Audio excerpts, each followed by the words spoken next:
respetuosa y porque además, diríamos, has hecho una interpretación en el sentido en el que Dworkin hablaba de interpretación, ¿no? Has tomado lo mejor, menos lo que yo considero como los aspectos, lo has presentado de la mejor manera posible para entenderlo. Así que muchas gracias. Y estoy muy contento, naturalmente, de participar en este encuentro jurídico universitario con una ponencia cuyo título es El Estado, no el derecho, sino el Estado de Derecho y la reforma judicial en México. Empiezo por decir que mi visión es inevitablemente externa. Soy alguien sumamente interesado por la cultura mexicana y particularmente, claro, por la cultura jurídica. Conozco a muchos juristas mexicanos, de algunos de ellos soy amigo íntimo, pero naturalmente no soy un conocedor a fondo y con detalle de lo que es el derecho mexicano y de lo que ha sido de lo que está siendo esta reforma, de la cual, por otro lado, pues he leído todo lo que he podido y la he seguido naturalmente con muchísimo interés y tengo que añadir también que con muchísima preocupación.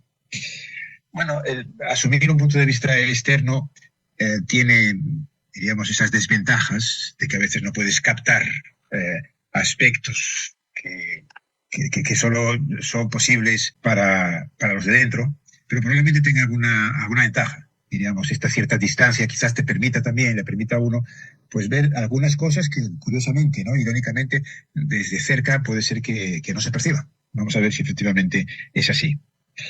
Y antes de empezar, quiero mostrar también mi reconocimiento a la presidenta de la Corte Suprema de México, a Norma Piña, la que conozco desde hace algunos años, porque estuvo también aquí en Alicante con nosotros, en el curso del máster de argumentación jurídica que celebramos desde hace muchísimo tiempo. Y bueno, digamos, hay veces que a uno le toca asumir una posición difícil. Es el caso de Norma Piña. Lo ha hecho, yo diría que de una manera heroica, o sea, que ha asumido con dignidad, ¿no?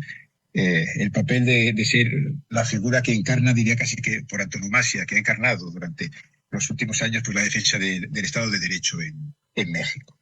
Así que, digamos, mi admiración por Norma y mi reconocimiento personal.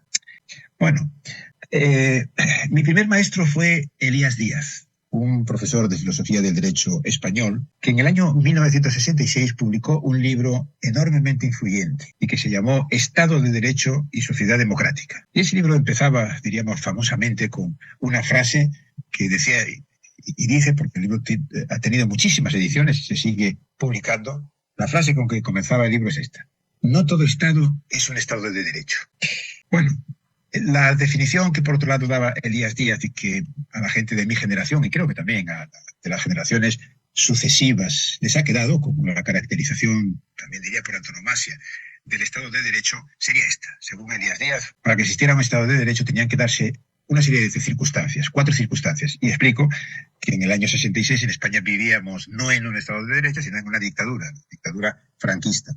Pero el libro se escribió precisamente contra algunos políticos de entonces, políticos intelectuales, concretamente Fraga y Ibarne, que era catedrático de Derecho Constitucional, entonces se llamaba Derecho Político, porque en España no había una constitución, no la hubo hasta el año 1978. Entonces Fraga, que se erigía en el representante de la ideología del régimen, pues insistía en que España era un Estado de Derecho, porque en España había leyes y las leyes se cumplían, lo que se llamaban las leyes fundamentales, ¿verdad?, del reino. Elías Díaz lo que trataba de mostrar ahí es que no todo Estado es un Estado de Derecho y que puede existir un derecho positivo, como sabemos que existe y sigue existiendo hoy en muchísimos países del mundo, que sin embargo no pueden calificarse como Estado de Derecho, que es una denominación encomiástica. Y encomiástica porque efectivamente incluye valores que a muchos pues, nos parecen muy importantes. Bueno, la primera característica sería el imperio de la ley, y añadía Elías Díaz, la ley entendida como expresión de la voluntad general. Vemos la teoría de Rousseau, ¿verdad? Y la idea entonces que la existencia de leyes no quería decir que hubiese un Estado de Derecho, porque las leyes tenían naturalmente que ser democráticas, o sea que proceder de la voluntad general, que implicaba la existencia de parlamentos elegidos democráticamente y todo lo demás. La segunda característica que él citaba era la división de poderes. Y a propósito de la división de poderes, se señalaba como con ello se trataba de evitar la concentración de todos los poderes, diríamos, en uno solo, en la misma mano, que solía ser el poder ejecutivo, y daba una explicación de tipo histórico de cómo se había ido produciendo ese proceso de división de poderes a lo largo del del mundo moderno, con primacía del legislativo, precisamente porque en el legislativo, en el Parlamento, era donde residiría la voluntad general, lo que no existía naturalmente en la España de aquella época. Y también aclaraba que, en particular, la división de poderes significaba que el poder legislativo y el ejecutivo no podían inmiscuirse en el poder judicial, como había ocurrido efectivamente durante muchos momentos históricos. La tercera de las características era la legalidad de la administración, y esto especificaba Elías Díaz, significaba la actuación según ley de la administración, por tanto del Poder Ejecutivo, con el suficiente control judicial. O sea que el papel de los jueces se ve también en este tercer elemento. Y esto es lo que luego hemos llamado, por una frase, una expresión yo creo afortunada, que se introdujo en la Constitución española, interdicción de la arbitrariedad. Eso es lo que quiere decir. Legalidad de la administración quiere decir interdicción de la arbitrariedad, y recordemos la importancia de distinguir entre discrecionalidad y arbitrariedad. Los poderes públicos tienen que usar adecuadamente de la discrecionalidad cuando corresponde, pero nunca deberían actuar de manera arbitraria. Si lo hacen así, entonces diríamos se conculcaría una de las características del Estado de Derecho. Y la última era la defensa y la garantía de los derechos y de las libertades fundamentales. En su libro también, Elías Díaz, que tiene una perspectiva muy historicista, distinguía tres fases en el desarrollo del Estado de Derecho. La primera era la fase liberal, Estado liberal de derecho. La segunda, el Estado social del derecho, que se correspondería al neocapitalismo, para entendernos de esa manera, y que significaba pues la introducción en el capítulo de los derechos y libertades fundamentales de lo que luego se ha llamado la segunda generación de los derechos sociales, económicos y culturales. Y una tercera fase que Elías pensaba que no existía, pero de cara al futuro, a lo que llamó el Estado democrático de derecho.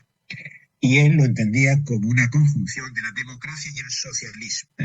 Bueno, eso es aproximadamente lo que hoy entendemos por el Estado constitucional de derecho. La expresión que solemos utilizar es esta hoy, Estado constitucional de derecho, que como digo, se vendría a corresponder con lo que Elías Díaz llamaba la fase del Estado de Derecho democrático.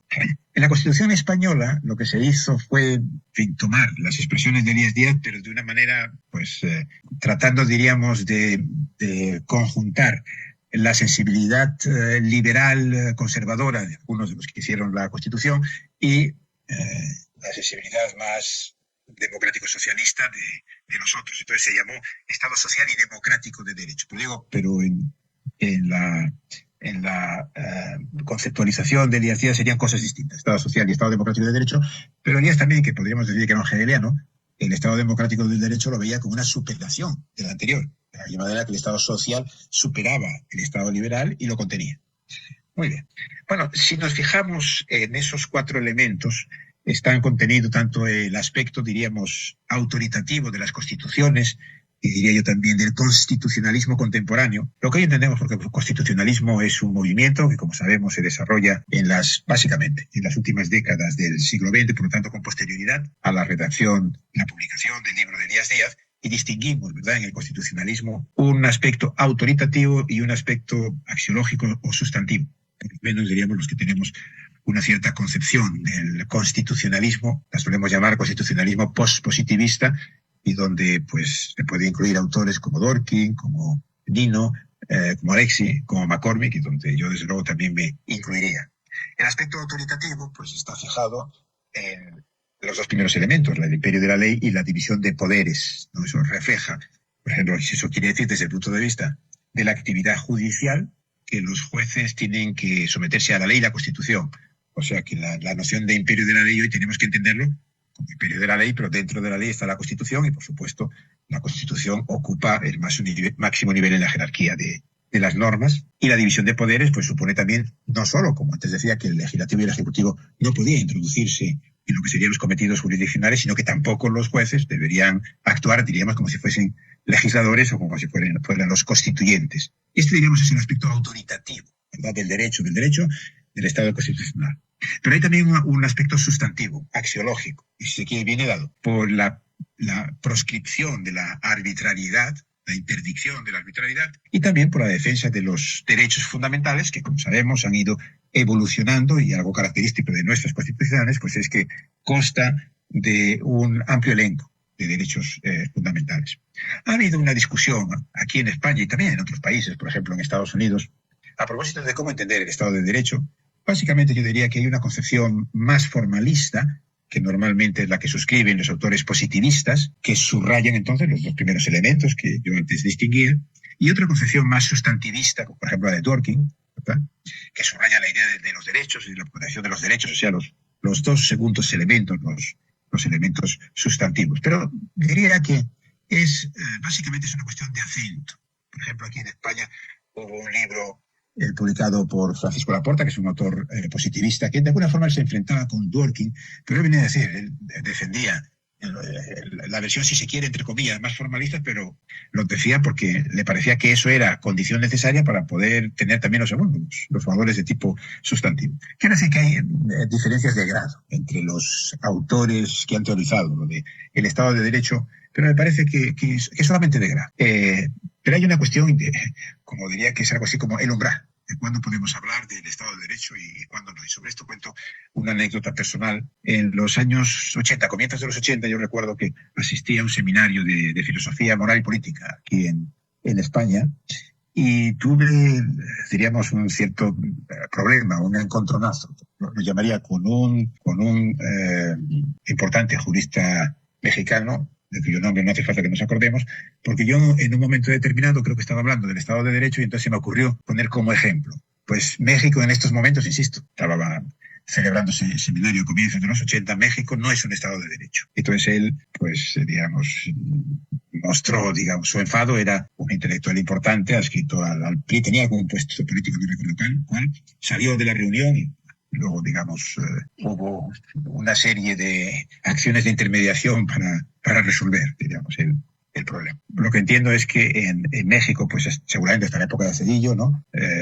pues no había propiamente un Estado de Derecho, entonces se acometieron una serie de reformas y en las últimas décadas, pues imperfectos como son todos los Estados de Derecho, pero yo diría que sí, que México ha sido un Estado de Derecho y cumplía básicamente con estos 4 requisitos, que por otro lado es verdad que los requisitos se pueden cumplir en un grado máximo, medio o mínimo, pero México claramente era un Estado de Derecho, como lo es España desde el año 78, y antes naturalmente pues no lo era, ¿no? Bueno, dicho esto, lo que me parece que es la cuestión fundamental para mí, digamos, lo que resulta fundamentalmente de la reforma judicial mexicana es que México ha dejado de ser un Estado de Derecho. Lo fue en las últimas décadas y ahora ha dejado de serlo o va a dejar de serlo en la medida en que se vayan implementando, diríamos, estas medidas. ¿Y por qué lo digo? Pues lo digo esencialmente porque sin independencia judicial no hay separación de poderes. Y sin separación de poderes faltaría uno de los requisitos del Estado de Derecho, y la reforma acaba, obviamente, con la independencia judicial en México.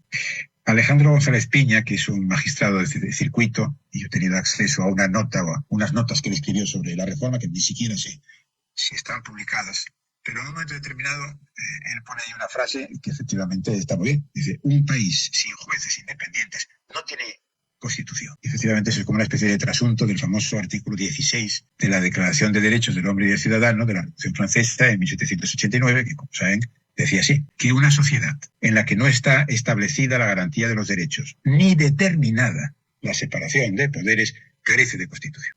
Pues ese entonces es, yo creo, la razón fundamental. Pero además hay que tener en cuenta que no solamente es que falle uno de los 4 características, sino que las 4 características están ligadas entre sí. O sea que si no hay independencia judicial, no hay separación de poderes. Si no hay separación de poderes, el principio de legalidad naturalmente está en riesgo. Lo mismo la arbitrariedad. Leyendo sobre todo este movimiento de reforma legislativa que se está produciendo en México, yo veía también como la nueva regulación de la prisión preventiva oficiosa pues tiene elementos de arbitrariedad manifiestos y pone en riesgo pues una de las características fundamentales del Estado de Derecho y naturalmente los derechos fundamentales. Si no hay independencia judicial, los derechos fundamentales están amenazados.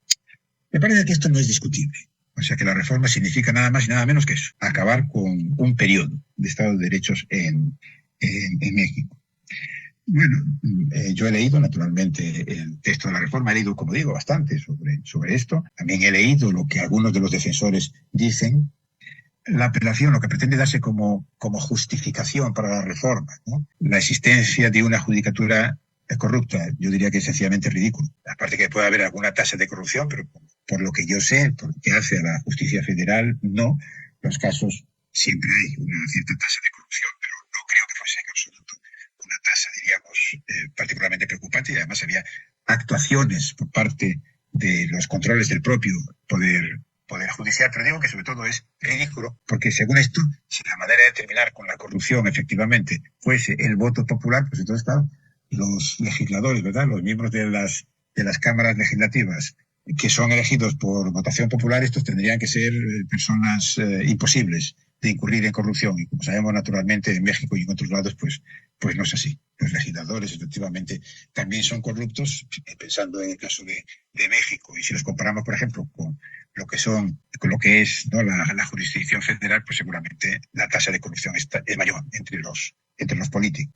Pero es que además hay otro error de fondo. El error de fondo es que el Poder Judicial no puede ser un poder representativo en sí mismo, no es. Los jueces no representan a un sector de la sociedad. Los jueces, digamos, es un tipo de poder, como muchas veces se ha dicho, contramayoritario. Es un poder que no se debe a la mayoría que esté en el Parlamento, el detente el Poder Ejecutivo, en un momento determinado, sino que los jueces deben actuar conforme con el derecho y de la Constitución. Y la Constitución, naturalmente, en el esquema del Estado constitucional, pues es la cúspide y de cuyo cumplimiento o no vulneración de la Constitución depende la validez del resto de las normas jurídicas. O sea que, diríamos algo, para alguna persona verdaderamente muy despistada o muy ingenua, es obvio que el propósito de la reforma no era ese, el propósito real. Aquí la diferencia entre las funciones manifiestas, ¿verdad?, y las funciones reales de las leyes es muy importante tenerlo en cuenta. Una cosa es lo que en la exposición de motivos una ley dice que es su finalidad, y otra cosa es lo que de hecho sabemos que serán sus consecuencias. O sea que el propósito no era este, sino el propósito es sencillamente acabar con la independencia judicial. Y para acabar con ello, la institución probablemente clave en esto, creo que de acuerdo en todo lo que yo he leído al respecto, pues está en esa institución verdaderamente asombrosa porque es verdaderamente es un paso hacia atrás, que es eso que llama el Tribunal de Disciplina Judicial, que tiene competencias que son verdaderamente insólitas, que son la de destituir a los jueces porque hayan dictado sentencias no profesionales o no excelentes. Suponiendo que pudiésemos incluso precisar que se entiende por no profesionalidad o concretamente por no excelencia, pero es obvio que no se puede expulsar ni en ningún país, diríamos, organizado, de acuerdo con el Estado de Derecho hoy en día. En ninguno de estos países se puede expulsar a un juez sencillamente porque dicte sentencias que no son excelentes. Justamente la excelencia es el centro de la deontología profesional de los jueces. El ideal de los jueces es que sean excelentes. Y está bien que haya códigos y está bien que se organice institucionalmente el Poder Judicial para promover la excelencia. Pero expulsar a un juez sencillamente por no ser excelente es como si uno dijera también en la universidad que se expulsa a un profesor porque no es excelente o porque un determinado día resulta que cuando tenía que hablar del Estado de Derecho dio una clase de la cual algunos de sus estudiantes pensaron que no era excelente, que la clase era mejor. Creo que no tiene realmente sentido y, como digo, la única explicación es que eso era meramente una cobertura y lo que se trataba pues era de acabar con la independencia judicial. Bueno, a propósito de la reforma y por lo que yo he podido leer y discutir, hemos tenido aquí en Alicante ya algunos seminarios, lo último con Raimundo Polo, pero también luego en nuestro curso de argumentación jurídica también habíamos considerado eso como uno de los temas de los talleres de argumentación, o sea que lo discutimos a fondo. Yo he podido constatar la existencia, diríamos, como de dos actitudes distintas. Actitudes a favor prácticamente diría que ninguna. De los juristas que yo he tratado, nadie. O si lo piensan, por lo menos no se atreven a decirlo porque efectivamente simplemente no hay argumentos de peso. Pero hay algunos que tienden a no darle demasiada importancia. Dicen, bueno, es verdad, no, la reforma está mal hecho, no debería haberse hecho, pero una vez que está hecho y al fin y al cabo, pues lo ha hecho un poder elegido democráticamente. Además existe y el Poder Judicial en México gozaba de privilegios intolerables. Bueno, naturalmente podría haber, y yo creo que en eso también hay consenso, que había elementos de la organización de la judicatura en México que deberían cambiarse. En esto hay consenso, pero claro, pensar que la manera de cambiarlo y la manera de acabar con esas disfunciones era el voto popular y Y la reforma que ha venido, pues esto, naturalmente, no sé si, ¿no? Entonces digo que hay una actitud de no darle demasiada importancia, que tiene que ver también con ese tipo de juristas, pero sobre todo de no juristas, diríamos, de intelectuales ajenos al derecho, que no dan mucha importancia al derecho, no se toman demasiado en serio el derecho y viene a decir, bueno, pero entonces lo que hay que hacer es, ¿qué más da? Diríamos que en el fondo no es tan importante que se haya reformado el Poder Judicial de esta manera o de otra. Vamos a centrarnos entonces en las reformas y ver qué es lo que habría que hacer, quizás qué modificación habría que introducir, alguna modificación, diríamos, de detalle. Fijarse en el detalle. Yo creo que con esto están dejándose llevar precisamente por algo que uno ve en toda la legislación a propósito de la reforma, ¿no? Que hay una especie como de mecanismo de distracción. Entonces, efectivamente, hay una enorme proliferación de leyes, incluso cambios y todo lo demás, pero me parece que esta actitud es claramente equivocada. Digamos. Y la otra, la actitud que a mí me parece que es la que debe tomarse, es, como antes decía, poner el acento en que efectivamente ha dejado de haber Estado de Derecho en México. Este es un momento regresivo grave, lo que ha ocurrido, y todos estamos en una situación, remedando también un famoso libro de Yering, ¿no? Cuando él hablaba la lucha por el derecho. Bueno, yo creo que ahora estaríamos en un momento, digamos, de la lucha por el Estado de Derecho, puesto que se ha perdido. No, el problema entonces aquí sería qué hacer y cómo luchar. Y esto es difícil decirlo. Y es difícil decirlo sobre todo, digamos, desde fuera de México, ¿no? Por ejemplo, a mí me han pedido algunas personas que yo conocía y que tienen empezado a presentarse a esa elección judicial, me han pedido cartas de presentación. Yo me he negado a hacerlas y los que me lo han pedido pienso que es gente efectivamente bien cualificada, etcétera, pero me parecía por mi parte muy incoherente. También tengo que reconocer que para mí es muy fácil decir que no, porque tampoco me juego nada, ¿no?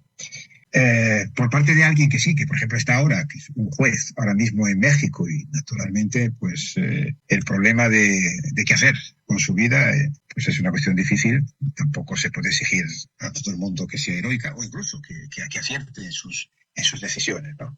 He leído un artículo en Nexos de Tito Garza que precisamente se plantea esto, ¿qué hacer? Y el artículo es poco concluyente, un poco da argumentos a favor y en contra de seguir, diríamos, de presentarse, ¿no?, a las elecciones o de abandonar. Es poco concluyente, yo diría, y tiene razón, porque efectivamente es una cuestión de decisión personal, pero al mismo tiempo, ya no solamente, a mí, por ejemplo, si fuese el juez mexicano, sinceramente me gustaría ser capaz de decir que no, que yo no me presentaba a las elecciones, como he visto, que he tenido oportunidad de leer una carta, creo que eran 3 juezas, ¿no?, que vienen a decir esto. Pero bueno, también esto puede ser discutible. Y ahora recordaba que en España, en el momento del franquismo, o sea, de la dictadura, pues hubo una estrategia, por ejemplo, por parte de los sindicatos, de introducirse en los sindicatos franquistas, digamos, y explosionarlos desde dentro, y tuvieron éxito. Bueno, por eso digo yo, desde fuera del país es muy difícil decirle a alguien qué es lo que deberían hacer. Lo que sí me parece es que podríamos decir que hay una tendencia de que, claro, los mejores de los que ahora son jueces, lógicamente van a tener una oportunidad de conseguir un trabajo fuera de la judicatura, mientras que esa no es la situación probablemente de las personas con menos prestigio, ¿no? O sea que se parece mucho a algo así como una tendencia a prescindir de los mejores por parte del Estado mexicano, lo cual es verdaderamente un disparate, ¿no?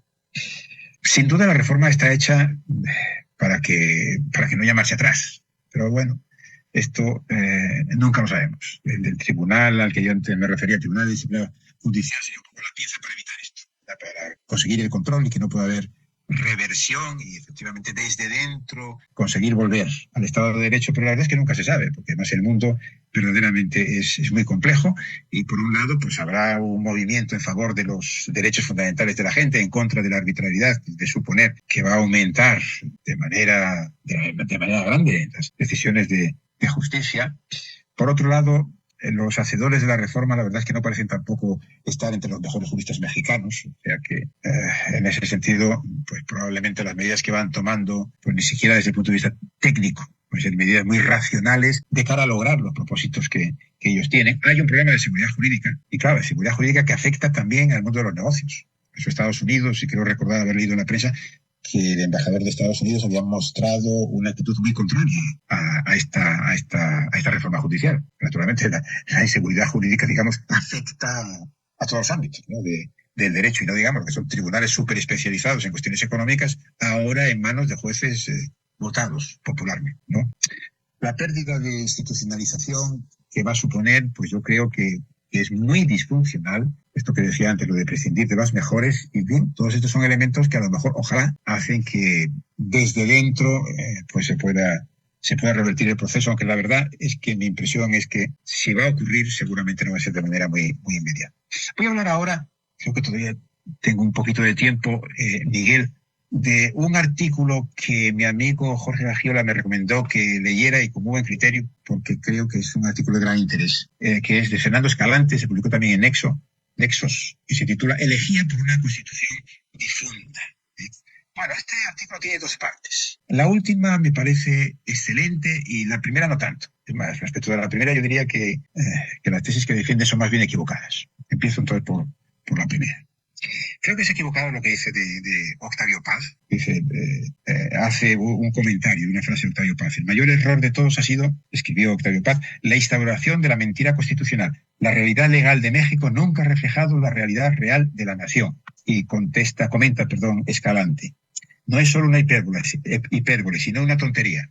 No, yo no creo que sea una tontería, y me parece que bien interpretada la frase de Octavio Paz, creo que tiene mucha más razón de la que puede suponer Escalante. Claro, naturalmente el derecho es un fenómeno normativo, el derecho no describe lo que es la realidad. Supongo que esto Pablo lo sabría también muy bien, pero el derecho al prescribir comportamientos de la gente tiene que hacerlo de tal manera que se aproxime aproximadamente, o al menos no se distancie mucho. Y yo creo que uno de los problemas que ha habido en México y en general en Latinoamérica, lo que solemos llamar la tendencia a la anomia, o sea, al incumplimiento de las normas, precisamente porque, como a veces se dice, el papel lo resiste todo. Y en ese sentido también otra cosa que dice Escalante, ¿no? Es decir, bueno, esto pasa en todas las constituciones y en todos los sistemas jurídicos de todos los países. Bueno, eso sí, pasa algo, porque naturalmente lo que es la correspondencia de los enunciados jurídicos con la práctica, con las acciones, nunca coincide del todo. Claro, la separación es una cuestión de grado y puede separarse un poco, algo o muchísimo. Y cuando se separa muchísimo, pues entonces diríamos que el sistema está en cuestión y el riesgo de erosión de las instituciones y de todo lo demás, ¿no? Igual que lo de la reforma judicial, que a él le parece que algunos critican lo fácil que ha sido reformar la Constitución en México, y esto como un defecto frente a la situación en Estados Unidos o en países europeos. Dice, no, ¿qué más da? Bueno, yo creo que sí que da. Y la Constitución, diríamos, es un texto cuya reforma debería ser particularmente difícil, no imposible, pero difícil, y un diseño institucional y constitucional como hay en México, que facilita tanto la reforma constitucional, yo diría que es un error. Por ejemplo, si México hubiese tenido un sistema de mayor rigidez constitucional, esta reforma no hubiera sido posible. Por ejemplo, en España no hubiera sido posible. Claro, en España, digamos, nos hemos ido al otro extremo, en el que la reforma constitucional, en algunos aspectos que sería necesaria y que incluso hay un consenso más o menos grande, sin embargo es imposible, porque el coste es enorme de llevar a cabo la reforma. Pero quiero decir, en México hay un problema, diríamos, de diseño constitucional, y me parece que Escalante, como pasa con otros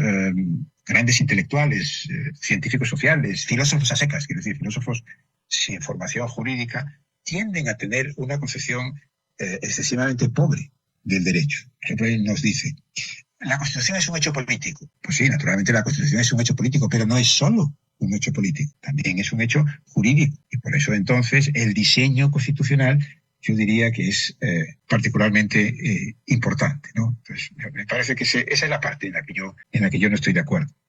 Y en la que sí estoy de acuerdo es en la parte última, que me parece verdaderamente brillante y acertada. Y un párrafo que me ha gustado mucho, por ejemplo, dice que estas reformas suponen una ruptura con toda la tradición constitucional del país y, de hecho, con todo el constitucionalismo moderno. ¿No? Y claramente la venganza de la clase política contra el Estado, contra los límites que imponía la progresiva institucionalización de la autoridad. Y entonces muestra cómo también se ha ido cercenando no solamente el Poder Judicial, sino otras instituciones, el INE, INAI, el Comité Nacional de Derechos Humanos, TEMEX, etc. El efecto, sigue Escalante, es una brutal concentración del poder en el Ejecutivo Federal. La idea es hacer gravitar todo el orden político en torno a un gran proceso electoral organizado por la presidencia cada 3-6 años bajo la tutela del ejército. Y se anula la independencia del Poder Judicial. El nuevo Poder Judicial es un poder, dice él, y tiene razón, representativo, que depende de quien organiza las elecciones y no un poder contramayoritario. Finalmente, antes decía, tiene que ser. Y luego acuña un término que me parece verdaderamente muy afortunado para describir, diríamos, el nuevo tipo de sistema político existente en México, que es cesarismo plebiscitario, lo llama, y me parece que está muy bien llamado. ¿Qué quiere decir? Cada tanto tiempo, bajo tutela militar, una mayoría electoral ocupa automáticamente los tres poderes. La idea es que sea siempre esta misma mayoría, pero dice Escalante, esto es una fantasía infantil de un niño de los años 60. Y él piensa que esto no va a ocurrir y digamos, esos procesos de cesarismo pues, no duran demasiado. Nunca en México, de todas formas, esta es una buena frase también, nunca en México hubo un régimen semejante de mando personal plebiscitario. Dice, el nuevo régimen está pensado para la eternidad, pero pasará. El cesarismo no dura mucho y no termina bien. Bueno, esperemos que sea así, pero diría, vamos a verlo. Y termino con rápidamente, y perdón porque me parece que me estoy excediendo, unas pocas conclusiones. La primera, en relación con lo que acabo de decir, primera parte de lo de Escalante. Creo que los juristas tenemos una especie de obligación, que no sé si cumplimos, de tratar de impulsar la cultura jurídica hacia afuera. Lo digo hacia afuera, quiero decir hacia afuera de los juristas profesionales. Porque digo, esa concepción que yo llamaba empobrecida del derecho afecta mucho. Y por lo que yo sé también, por ejemplo, pues en México, y por parte de quienes no son juristas, yo diría que la actitud de rechazo contra la reforma pues no es todo lo contundente que tendría que ser. Y esto se debe, y es la segunda conclusión, a que, digamos, estos científicos sociales y filósofos, o sea, diríamos, el público culto, pero sin formación jurídica no se da cuenta de que los valores del Estado de Derecho no son meramente valores formales, son valores formales y sustantivos, y que todo eso hace una pieza, y que si prescindimos ahí de la forma estamos poniendo en peligro de muerte también los contenidos, la autonomía de la gente, ¿no? La tercera conclusión es los riesgos que implica el populismo. Al fin y al cabo, este cesarismo plebiscitario que llama Escalante es una forma de populismo. Es decir, los riesgos del populismo de derechas o de izquierda es algo en lo que me parece conviene estar alerta. La cuarta conclusión es que hay también, diríamos, un tipo de cultura jurídica que lamentablemente ha tenido cierto predicamento entre nosotros y también en la cultura mexicana, que no voy a decir que sea la causa fundamental de lo que ha ocurrido con la reforma, pero algo ha contribuido. Y sobre todo, desde luego, no ha funcionado como un antídoto. Y me refiero al neoconstitucionalismo. Yo creo que es una cultura verdaderamente nefasta, y entiendo por neoconstitucionalismo, por cierto, no una concepción como la de Dworkin, la de Nino o la de Alexi, sino todos estos que defienden el activismo judicial, o sea que no se dan cuenta que actuar como un juez no puede ser actuar como si fueras un legislador o como si fueras un constituyente, sino que hay ciertos límites, o sea, no asumir la parte autoritativa del derecho, ¿no? Y luego creo, el quinto punto es la desorientación de la izquierda que vivimos, también de la izquierda judicial, y en fin, voy a decir una cosa que los que me conocen pueden pensar que es una manía mía, pero yo creo que ideologías bobas como esta del lenguaje inclusivo y también en el mundo judicial, pues, o sea que es como si dijéramos que en México ya no hay jueces y no hay personas juzgadoras. Pues esto es una ideología, yo diría, boba, y lo que ha hecho es que mientras la llamada izquierda, ¿no?, estaba concentrada en implementar pues este lenguaje, no se daba cuenta de lo que se le venía encima. Y lo último, y de nuevo, insisto en lo mismo, creo que el momento en lo que central y lo que tendríamos que coincidir, pues es el problema es de cómo recuperar el Estado de Derecho. Para decirlo a la manera de Ortega y Gasset, probablemente este sea la tarea o una de las tareas de nuestro tiempo. Gracias y perdón por la extensión excesiva. Muchas gracias, Manuel. Ya, Miguel, no sé si nos hemos quedado sin tiempo. Estamos perfectamente para algunas preguntas, pero vean ustedes, Manuel el profesor Manuel Atienza, son las 10, las 11 casi. Aquí sí. Las 11 de la noche. Entonces, aprecien ese esfuerzo. También apreciemos nuestro esfuerzo, son las 4 de la tarde y seguramente no han comido. Bueno. Pero primero, Manuel, gracias, como siempre, la claridad. Hace unos momentos les decía yo que leí alguna vez que es una aventura sin par la de ser jóvenes, momentos que serán cruciales para la historia. Y también les dije que es una aventura sin par, todavía más sin par, tener una buena guía como la de Manuel Atienza, que ha sido muy puntual. En estos defectos encontramos muchos en la reforma judicial. Me gustaría, Manuel, si lo tienes a bien, unos cuantos minutos, aclararnos algo que creo que ustedes como alumnos, como alumnas, y uno también como profesor de Derecho, pues se pregunta, ¿y nosotros como jóvenes, como estudiantes de Derecho, como alumnos, como alumnas del primero, segundo, tercer, cuarto, quinto año de la carrera de Derecho, qué podemos hacer? Y nosotros como profesores, tú Manuel, yo que también soy profesor, ¿qué podemos hacer para contribuir a que el Estado de Derecho no se desmorone, no se venga abajo y quizás poder apuntalar esas pequeñas puertas, esos pequeños techos que todavía quedan invictos, quedan intactos? Es una pregunta por mi parte, pero también, Manuel, me gustaría que pudiéramos dar espacio, unos cuantos minutos, a algunas preguntas de nuestros jóvenes estudiantes. Si tienen ustedes alguna pregunta, les pediría que alzaran la mano. Por el tiempo, ya vieron que son las 11 de la noche por allá, tal vez no podamos extendernos demasiado. Si acaso, 2, 3 preguntas, si les parece. Manuel, han alzado la mano por acá algunos de nuestros compañeros, son 2. Nos gustaría escuchar estas preguntas y que tuvieras ya este panorama. Lo que yo te he preguntado, me gustaría que nos pudieras ilustrar tu punto de vista acerca de qué cabe hacer a los estudiantes y a los profesores. Y vamos a escuchar a nuestros compañeros. Le pediría que nos diera su nombre, la escuela de su procedencia y que fuera bien concreto en su pregunta. Por favor, adelante. Buenas tardes, soy Héctor Soria de la Universidad Latinoamericana. Mi pregunta es, ¿qué procesos puede seguir México que lograron que en España exista un Estado de Derecho sólido desde la transición del franquismo a la democracia con Adolfo Suárez y Felipe González? Gracias. Si me permite la otra pregunta, su compañero de al lado, su nombre y su procedencia. Buen día, Jesús Espíndola de igualmente Universidad Latinoamericana. Mi pregunta va complementando la de usted, precisamente, magistrado, y es, ¿considera que para restaurar el Estado de Derecho en México se requiere del apoyo de la población? Y partiendo en esa premisa, ¿cómo aportaría el culturalizar a los ciudadanos para una adecuada decisión, con base a lo que es la reforma judicial ya aprobada? Gracias. Muchas gracias. Una pregunta más. ¿Alguna pregunta más para que podamos desahogar esto en forma? Por favor, adelante. Micrófono. ¿Qué tal? Mi nombre es Miguel Ángel Tinoco de la Escuela Libre de Derecho. Y mi pregunta es, considerando la modificación que le implica el poder de contramayoritario que las y los juzgadores le otorga el bloque de constitucionalidad, ¿usted creería que el único límite que tendrían los nuevos jueces electos sería su popularidad? Gracias. Si les parece, con estas 4 preguntas, las de nuestros 3 compañeros, la que yo le formulé, damos la palabra de nuevo al maestro Manuel Atienza. Manuel, por favor. Sí, gracias, Miguel. Bueno, claro, las preguntas que me haces son muy difíciles. Yo insistiría primero, claro, los estudiantes, los que ahora están terminando, digamos, en sus estudios de Derecho y pensando profesionalmente a qué ocuparse. Creo que aquí surge, diríamos, esta frase terrible, ¿no?, de prescindir de los mejores, porque me parece que hasta ahora había por lo menos muy buenos estudiantes que trataban y de los mejores estudiantes que trataban de seguir una carrera en la judicatura y sabían más o menos qué es lo que tenían que hacer, por dónde tenían que empezar y luego presentarse a los concursos y todo lo demás, ¿no? Me parece que ahora esto ha pasado a ser muchísimo menos atractivo, que diríamos los mejores, ¿no?, de los estudiantes de Derecho.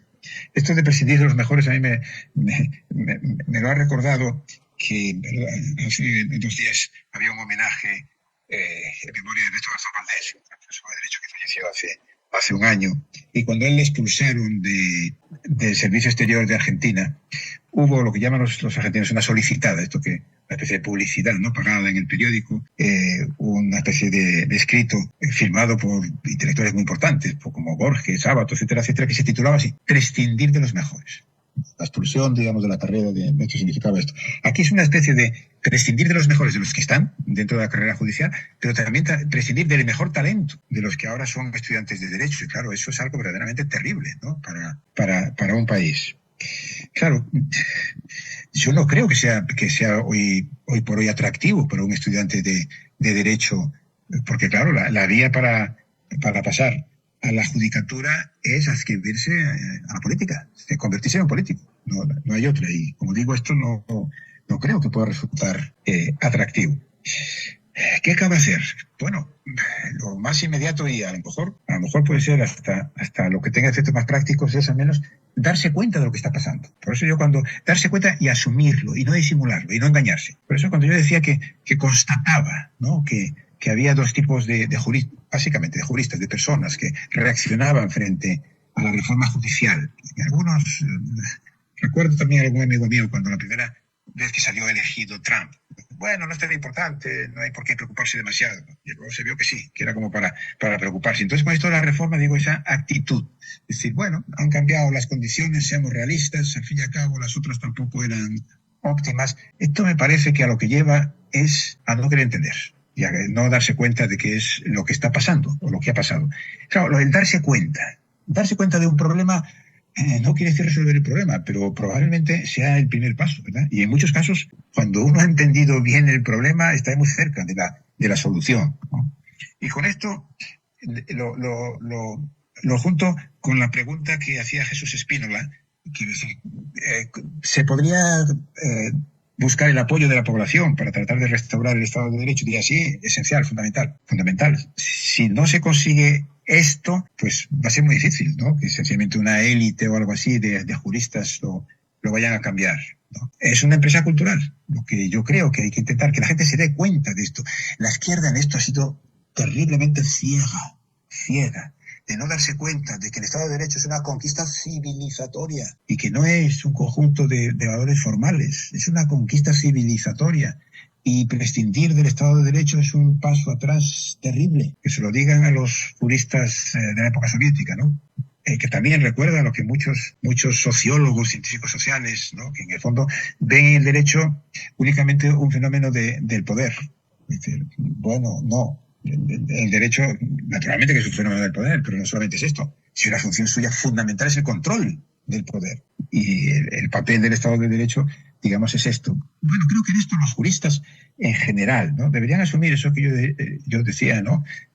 Un deber de extender la cultura jurídica hacia afuera del propio derecho. Y a veces tenemos dificultades porque la cultura jurídica es verdad que tiende a ser muy formalista, muy cerrada en sí misma. También son culpables, diríamos, los de fuera, que no hacen un esfuerzo por entender el derecho, sino de jurista profesional, no las tecnicalidades del derecho, sino los grandes conceptos jurídicos, lo que es la cultura jurídica, que forma parte de la cultura sin más, y que cualquier persona efectivamente culta pues debería tener, ¿no?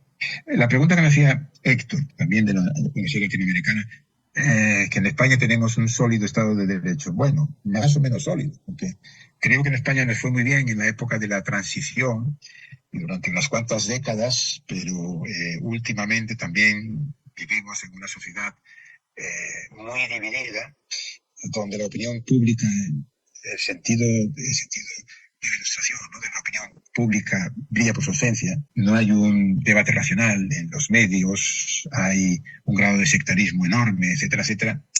Y bueno, yo diría que en España tuvimos suerte porque también para llevar a cabo cambios, por ejemplo, en el caso español, ¿no? De una dictadura a una democracia, efectivamente, yo creo que una democracia madura, como desde hace algunas décadas es España, pues se necesita cierto desarrollo económico, claro, cierto nivel de bienestar y también suerte. Y efectivamente, pues tuvimos suerte en aquel momento y seguimos teniendo suerte porque formamos parte de la Unión Europea. Y entonces eso es como una especie de colchón mientras dure la Unión Europea, que también por otro lado es una organización política que no deja de vivir momentos bastante problemáticos, pero en fin, mientras formemos parte de la Unión Europea, pues diríamos que todas estas tendencias caínitas, fratricidas, etcétera, etcétera, pues tienen un límite y España pues sigue pudiendo gozar, ¿no? De un clima pues democrático y donde se puede vivir razonablemente. Pero como digo, tampoco es como para echar las campanas al vuelo y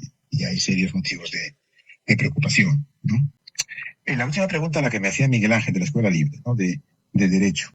¿Cuáles serían los límites de los nuevos jueces, que sería de su popularidad? Pero claro, su popularidad no es ningún límite. O sea, la popularidad, además, yo creo que es una fantasía, es mentira, porque en realidad no es que los jueces populares vayan a ser elegidos, sino que, tal y como está montado el sistema, van a ser elegidos los jueces que forman parte de las listas de los políticos que los han promovido, etcétera, etcétera. Porque la población pues tampoco va a poder conocer, ¿no? a los jueces. O sea, que imaginemos yo que sea un ciudadano, ¿no? de la Ciudad de México y va a tener que votar a no sé cuántos jueces, porque en México hay una enorme cantidad, ¿no? de tribunales. Y incluso diríamos que si un juez fuese popular, yo qué sé, porque pues tiene un programa de televisión o algo así.